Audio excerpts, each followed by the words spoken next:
It's the little things in life that bring me joy. The laughter of small children, the warmth of a sleepy kitten curled up on my lap, the spicy crunch of really good hot wings, the refreshing tingle of a nice cold beer, the satisfying click of Dolph Lundgren's skull being smashed, the thrilling thud of a computer monitor loaded with C4 blowing up at the bottom of an elevator shaft, or the shocked gaze of Snape as he realizes he's about to fall 30 stories to his death. Here's your damn rant show, folks.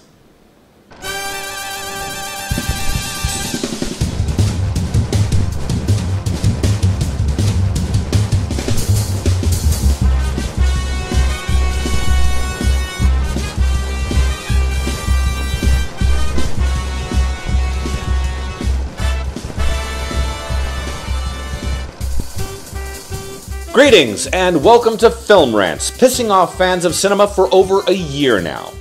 I'm your host, E. Adam Thomas, and tonight we look at what is considered by many to be the granddaddy of all action movies, the 1988 John McTiernan film Die Hard, starring Bruce Willis, Alan Rickman, and the dad from Family Matters. Did I do that? Shut the fuck up, Urkel. Willis plays John McClane, a tough NYPD cop whose wife's career has taken off more than his chauvinistic little heart can bear. In an attempt to restore his marriage, he flies out to LA to make amends during a Christmas party at her office, unaware that a bunch of Eurotrash assholes are planning on having a little holiday surprise of their own. Being a cop, of course, McClane leaps into Superman mode, determined to save the day, win back the heart of his lady, and tell that bitch Sybil Shepherd from Moonlighting what to go do with herself. In the process, he manages to get his ass pretty well fucked up, literally ending up covered from head to toe in battle damage. Now, I like to think of myself as a pretty intelligent guy, and despite my penchant for Godzilla, kaiju, Japanese monster films, I'd like to believe that my taste in film is largely somewhat intellectual. This movie is not a thought piece by any stretch of the imagination. There's no deep philosophical subtext, no complex character development, no surrealist metaphor. Just a bunch of shooting, punching, cursing, one fairly nice pair of tits, briefly seen as they are, and explosions. Lots of fucking explosions. This movie brings out the dude in me like few others. It's one of those movies that when you watch it in a movie theater, it makes you want to find the nearest skyscraper being assaulted by pseudo-terrorists who are really just there to rob the joint and fuck their world up into 50 shades of holy shit.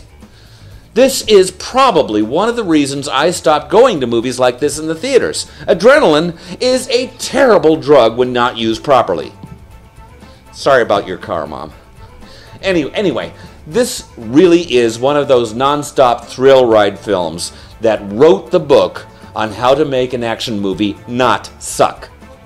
Sadly, it is a book that has been remarkably seen with very little wear and tear. Not that there aren't other good action movies out there, but there are so many fucking bad ones out there, it makes the whole genre infuriating to sift through. And so many of the worst ones are sequels of good ones. Die Hard is actually one of the few that has a lot of sequels, and although a lot of them are nowhere near as good as this film, they're nowhere near as bad as most of the other action sequels out there. Personally, I blame Jaws. Now there was a really good scarefest of a film that was awesome in spite of itself. That film had so many problems and production issues it almost never got finished, but it still ended up being one of the best man-against-nature horror films of all time. Die Hard was one of the first films of the cop versus shitload of bad guys action films that really got pushed as a big-budget blockbuster, and it paved the way for these films in a way that seems altogether too unlikely. I mean, let's face it, Die Hard in concept is a claustrophobic, dirty, hairy movie with over 10 times the budget and 20 times the F-bombs. It all boils down to how well they balance the various other elements of the film. The action, the suspense, the humor, and they had really good actors in virtually every role. They even had the asshole principal from The Breakfast Club and the pencil-neck douchebag EPA fuck from Ghostbusters in it. This movie was awesome, and even most of the sequels were at the very least enjoyable. Other action films that spawned a mutant litter of sequels can't say that. Was Die Hard a perfect film? No. But does it have to be? By the very definition of this film, this is a popcorn movie, meant to entertain, not enlighten. If anyone did try to make this film like it was some kind of pretentious, thoughty art piece, it probably would crash and burn like a plane being piloted by Harrison Ford. But for the love of Godzilla, just because this film had a few decent sequels is no excuse for every fucking piece of shit cops and robbers shoot 'em up to have a half a dozen anorexic mutant sequel hellhound puppies dangling from its leathery teats like a bunch of burned out Christmas lights. Making a sequel should be a right, or should be a privilege, not a right. I mentioned the acting before, and although this is definitely not Shakespearean-level drama by any stretch, I thought I would take a moment to recognize my favorite standout performers, namely Reginald VelJohnson and Alan Rickman. Bruce Willis is a good enough actor, but having these two to play off of made this film so much far more than just a curse word, tit, blood, and explosion movie. Could have used a few more tits, but hey, we can't have everything, right? Onto the rantometer.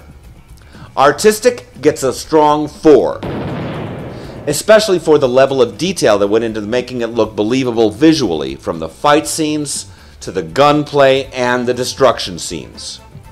Coolness gets an inarguable 5, because that's what this film set out to be, and that's what it accomplished. It's fucking cool. Originality gets a 3, because even though it was a fairly tried and true formula dating back to the 70s cop films like the Dirty Harry franchise, it was still a major step up in terms of film craft and extravagance of the effects. Suckitude gets a 0, because even though it is far from a perfect film in any respect, the flaws in logic, film craft, and production are minimal and would be like nitpicking. That gives Die Hard a skyscraping 12 score overall. Think I'm right? Think I'm wrong? Think I'm a miserable fucking bum? Tell me so, damn it, by commenting here on YouTube, posting to Facebook and Twitter with the hashtag FilmRantsEAT, or emailing my arrogant fucking ass at filmrantseat@cox.net. You can also check out our Facebook group for either Adam's Film Rants or the Angry Men Reviews group.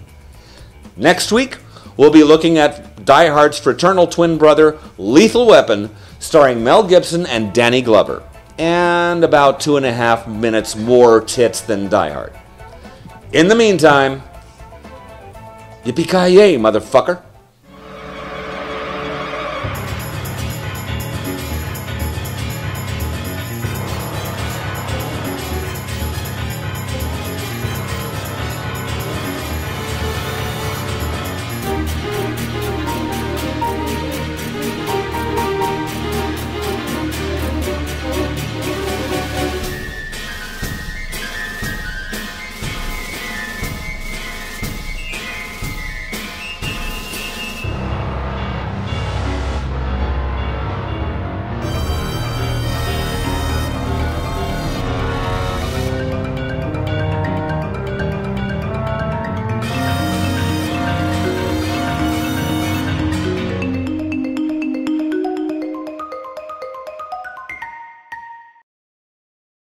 Angry Men Reviews. Many fucks said, no fucks given. Come out to the coast, we'll get together, have a few laughs.